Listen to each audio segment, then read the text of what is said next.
There have been many explanations offered for why, in one of the times of the greatest political turbulence in American history, there has been comparative apathy in places that have been past venues for public protest. One answer, that the administration has been outstanding in cherry-picking not just intelligence, but also the makeup of the crowds that greet or interact with its key players.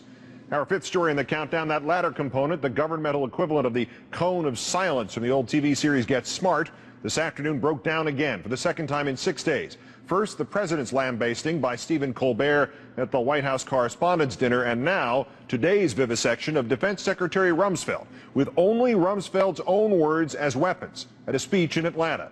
One of several interchanges with critics, in this case a former CIA analyst, lasting 4 minutes. Here it is in its entirety with fact checks. I'm Ray McGovern, a 27-year veteran of the Central Intelligence Agency and co-founder of Veteran Intelligence Professionals for Sanity.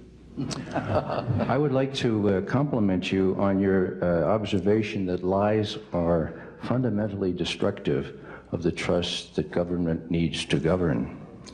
A colleague of mine, Paul Pillar, who is the top agency analyst on the Middle East and on counterterrorism, accused you and your colleagues of an organized campaign of manipulation. Quote, I suppose by some definitions could you get to your question, that'd be please? called a lie. Atlanta, September 27, 2002, Donald Rumsfeld said, and I quote, there is bulletproof evidence of links between Al-Qaeda and the government of President Saddam Hussein. Was that a lie, Mr. Rumsfeld, or was that manufactured somewhere else? Because all of my CIA colleagues disputed that, and so did the 9/11 Commission. And so I would like to ask you to be upfront with the American people. Why did you lie to get us into a war that was not necessary and that has caused these kinds of casualties? Why? Well, first of all, I haven't lied. I did not lie then.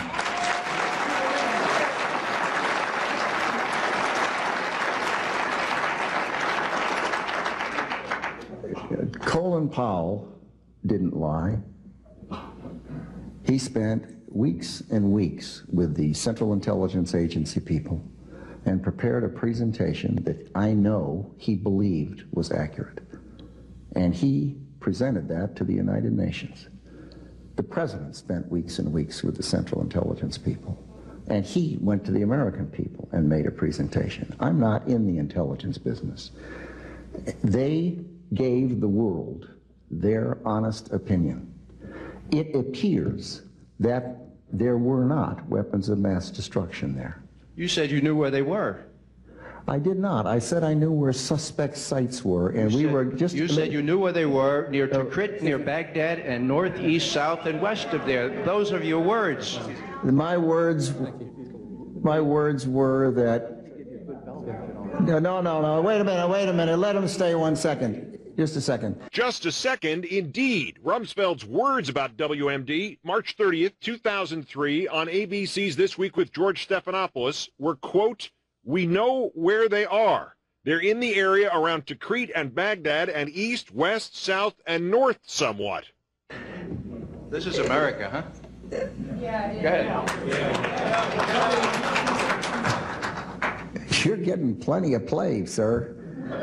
I'd just like an honest answer. I'm giving it to you. We're talking about lies, and your allegation that there was bulletproof evidence of ties between Al-Qaeda and Iraq. Did Rumsfeld make that allegation? Indeed, he did. September 27th, 2002, to the Chamber of Commerce, right there in Atlanta, quoting, we ended up with 5 or 6 sentences that were bulletproof. We could say them, they're factual, they're exactly accurate. They demonstrate that there are, in fact, Al-Qaeda in Iraq. But they're not photographs, they're not beyond a reasonable doubt.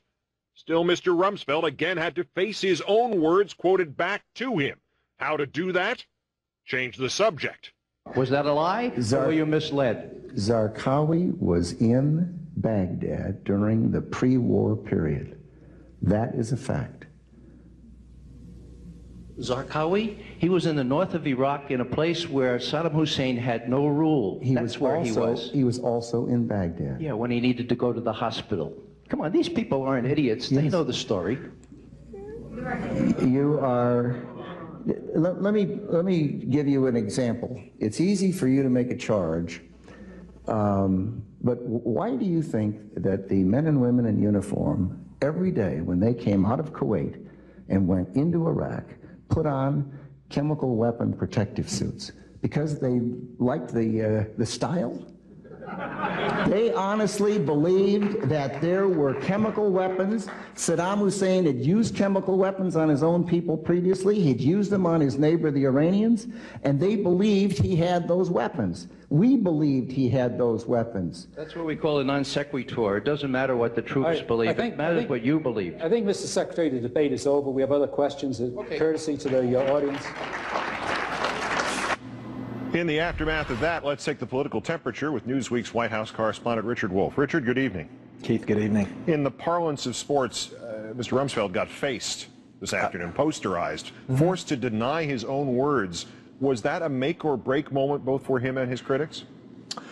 Well, Rumsfeld will survive this. I mean, look, if he can survive a war that's gone the way it's gone, then he can survive some rough questioning. But a couple of things are interesting here, not just the discrepancy between what he said and what he's previously said, but, you know, the dynamic in the Pentagon briefings is much more jokey. Don Rumsfeld can play the matinee star, as the president likes to call him, and get away with it. He couldn't do that here, and I think we saw that when he was questioned by the troops in Kuwait about armor.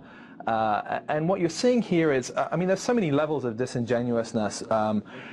He says he's not in the intelligence business. Well, of course, the Defense Department is in the intelligence business. It has a big intelligence community of its own, and it was gathering its own case about al-Qaeda in Iraq, which it handed to Colin Powell. The way he hides behind Colin Powell, I think, will bring a wry chuckle to the face of the former Secretary of State. Not in the intelligence business might have been a Freudian slip more than an accurate description, but when somebody goes out there and blithely denies that they said such and such a thing, and the exact thing is on tape and on the public record, how can that not result in some kind of political fallout or even disaster? I mean, charitably, it's dementia, and not charitably, it's lying.